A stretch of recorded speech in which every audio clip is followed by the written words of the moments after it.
திருவெளிப்பாடு அதிகாரம் 22. பின்பு அந்த வானதூதர் வாழ்வளிக்கும் தண்ணீர் ஓடிக்கொண்டிருந்த ஓர் ஆற்றை எனக்கு காட்டினார். அது பளிங்கு போல் ஒளிர்ந்தது. அது கடவுளும் ஆட்டுக்குட்டியும் வீற்றிருந்த அரியணையிலிருந்து புறப்பட்டு நகரின் தெரு நடுவே பாய்ந்தோடியது. ஆற்றின் இருமருங்கும் வாழ்வு தரும் மரம் இருந்தது. மாதத்திற்கு ஒரு முறையாக அது ஆண்டுதோறும் 12 முறை கனிகள் தரும். அதன் இலைகள் மக்களினங்களை குணப்படுத்தக்கூடியவை. சாபத்துக்கு உள்ளானது எதுவும் நகரில் இராது. கடவுளும் ஆட்டுக்குட்டியும் வீற்றிருக்கும் அரியணை அங்கு இருக்கும்.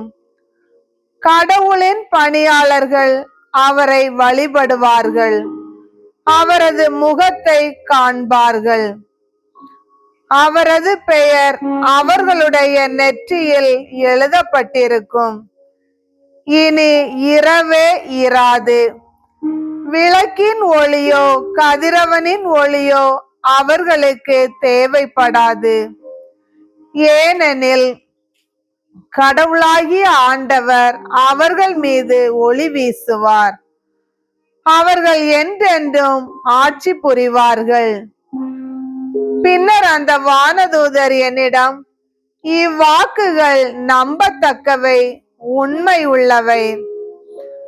விரைவில் நிகழ வேண்டியவற்றை தம் பணியாளர்களுக்கு காட்டுமாறு இறைவாக்கினரை தூண்டி எழுப்பும் கடவுளாகிய ஆண்டவர் தம் வானதூதரை அனுப்பினார். இதோ நான் விரைவில் வருகிறேன் என்றார். இந்த நூலில் உள்ள இறைவாக்குகளை கடைபிடிப்போர் பேறு பெற்றோர். யோவானாகிய நானே இவற்றையெல்லாம் கண்டேன், கேட்டேன். அப்பொழுது இவற்றை எனக்கு காட்டிய வானதூதரை வணங்கும் பொருட்டு அவருடைய காலடியில் விழுந்தேன். அவரோ என்னிடம், வேண்டாம், உனக்கும் இறைவாக்கினர்களான உன் சகோதரர் சகோதரிகளுக்கும் இந்த நூலில் உள்ள வாக்குகளை கடைபிடிப்போருக்கும் நான் உடன் பணியாளனே. கடவுளை மட்டுமே நீ வணங்க வேண்டும் என்றார். அவர் தொடர்ந்து என்னிடம் பின்வருமாறு கூறினார்.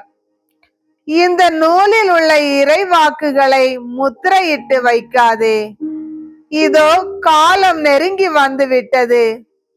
இதற்கிடையில் தீங்கு புரிவோர் தீங்கு புரிந்து கொண்டே இருக்கட்டும். இழுக்கானவற்றை செய்வோர் இழுக்கானவற்றை செய்து கொண்டே இருக்கட்டும். தூயோர் தூய்மையானவற்றை செய்து கொண்டே இருக்கட்டும். இதோ நான் விரைவில் வருகிறேன். அவரவர் செயலுக்கு ஏற்ப அவரவருக்கு நான் அளிக்கவிருக்கின்ற கைமாறு என்னிடம் உள்ளது. அகரமும் நகரமும் முதலும் இறுதியும் தொடக்கமும் முடிவும் நானே. தங்கள் ஆடைகளை துவைத்துக் கொண்டோர் பேறு பெற்றோர். வாழ்வு தரும் மரத்தின் மீது அவர்களுக்கு உரிமை உண்டு. அவர்கள் வாயில் வழியாக நகருள் நுழைவார்கள். நடத்தை கெட்டோர், சூனியக்காரர், பரத்தமையில் ஈடுபடுவோர், கொலையாளிகள், சிலை வழிபாட்டினர், பொய்மை நாடி அதன்படி நடப்போர் ஆகிய அனைவரும் அதில் நுழைய மாட்டார்கள்.